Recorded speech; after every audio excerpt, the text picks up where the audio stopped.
Thanks to the funders of Peril and Promise for supporting PBS.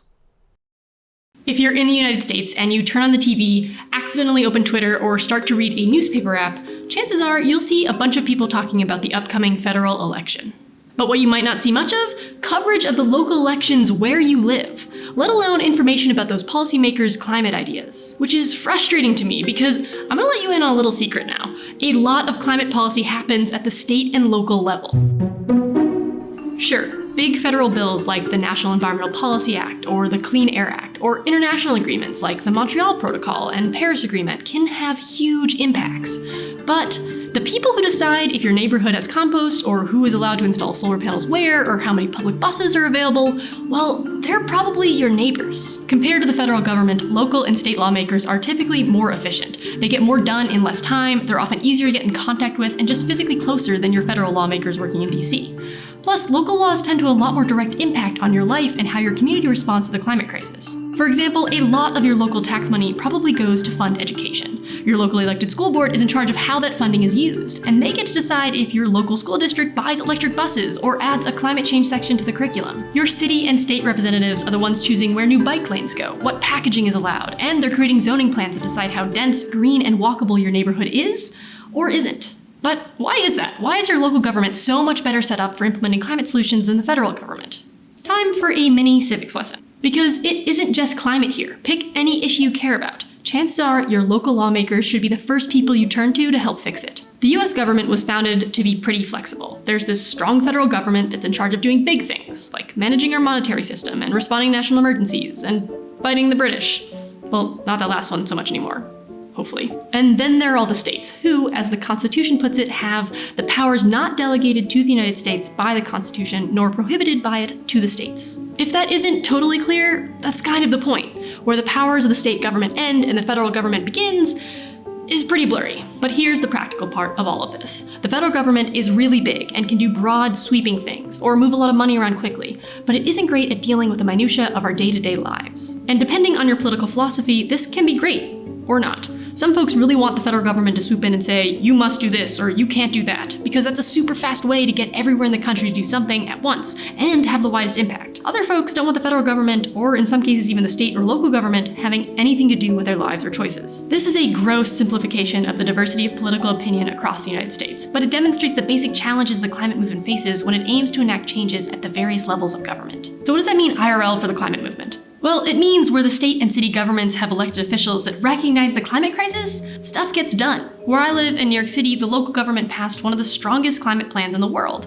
and its power comes from being designed specifically for New York City. Here, buildings make up more than 70% of all emissions. That's from things like the gas burn to keep apartments and office spaces warm, and the incredible amounts of electricity needed to keep skyscrapers' lights on and air conditioning running during the summer. Enter Local Law 97, the biggest bill in the climate plan. Not the most inspiring name, but it says buildings have to reduce their emissions 40% by 2030 and a further 80% by 2050. And New Yorkers are already trying to expand the number of buildings included through an amendment called Introduction 1947. I know, the city council's naming conventions aren't great. But the idea here, to pinpoint where the most emissions are coming from and tackle that first and hardest, is why this plan will probably succeed at reducing our emissions. Around the world and around the US, we're all emitting different amounts of greenhouse gases in different ways. There isn't one single solution to climate change, and state and city offices are able to tailor solutions to best fit their local challenges. In New York City, buildings are by far the biggest emitter, but in San Diego, where cars and trucks account for more than 40% of their emissions, it's transportation.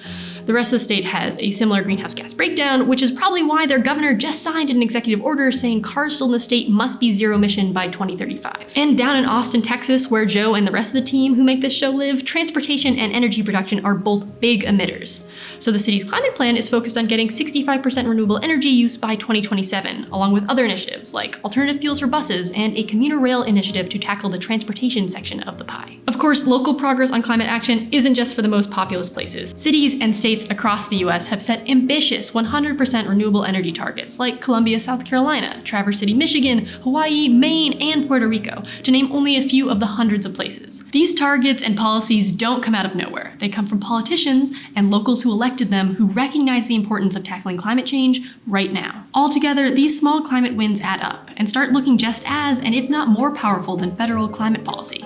This is incredibly particularly true today when the federal government is actively rolling back climate and environmental protections. Cities and states are stepping up. More than 450 mayors across the United States agreed that their municipalities will honor and uphold Paris Climate Agreement goals, regardless of what the federal government does. These mayors come from some places you might expect, like New York City and San Francisco, but they also come from perhaps unexpected cities like Bethlehem, Pennsylvania, and Birmingham, Alabama. Of course, ideally, it isn't federal versus local climate solutions. We want both. A federal government that sets strong emission standards across the country, that works internationally to make sure we aren't just exporting our emissions and pollution elsewhere, and has the money to funnel into places that can't support climate action on their own. Coupled with local governments that are quick and responsive to local needs, we could actually bring emissions down and tackle environmental injustices. The beauty of local elections and local offices is that the distance between you, the voter, and your representative is really small. I picked up trash with one of my state representatives a couple weeks ago, and I talked to him about community solar. I ran into my city council member in front of a subway stop. You and your friends showing up at or calling your rep's office in support of a bill is gonna make a big difference. We've talked about public policy climate wins at the local level, but none of this actually matters unless you use your vote and your voice. On not just the national level, but in state and local elections too. Democracy comes in many sizes. This special edition of Hot Mess was produced in partnership with Peril and Promise, a public media initiative from WNET in New York, reporting on the human stories of climate change. You can learn more at pbs.org/Peril and Promise.